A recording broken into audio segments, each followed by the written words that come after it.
Il était une fois, non pas dans une galaxie lointaine, mais dans un salon lambda, un certain Jean-Claude. Jean-Claude n'était pas un personnage fictif avec des pouvoirs incroyables ou des muscles à la Schwarzy. C'était un comptable, amateur de Dragon Ball Z et grand rêveur de transformations épiques.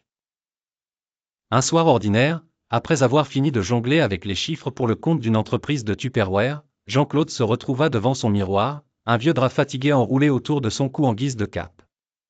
Aujourd'hui, il allait devenir un Super Saiyan. Première étape dans le manuel fantaisiste de Jean-Claude pour devenir un Saiyan, la concentration intense. Il se tient donc face au miroir, les yeux plissés, essayant désespérément de serrer les poings sans s'évanouir.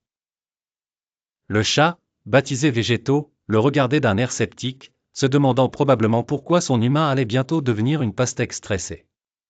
Ensuite, il fallait crier. Pas juste un cri, mais un hurlement guttural capable de réveiller les ancêtres endormis dans le caveau familial. Jean-Claude prit une profonde inspiration. YAAA, hurla-t-il, à tel point que Madame Dupont du rez-de-chaussée tapait au plafond avec son balai, scandalisée. Mais, hélas, Jean-Claude n'était pas encore un Super Saiyan. Mais il ne perdait pas espoir. Il se pencha vers Végétaux, qui n'avait pas bougé de son coussin avec l'air de celui qui a tout vu, et se lança dans l'étape finale, la visualisation. Jean-Claude ferma les yeux, s'imaginant avec une chevelure dorée, des muscles dignes d'une statue grecque, et une aura fulgurante.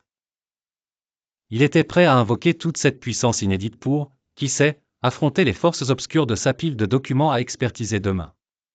Quand il ouvrit les yeux, rien ne s'était passé, sauf une démangeaison suspecte causée par des draps de vieillesse mal lavés. Mais dans son cœur, Jean-Claude se savait transformé, même si son apparence ne l'était pas.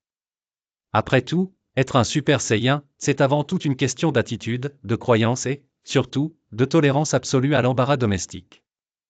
Peut-être que demain, ce serait le jour.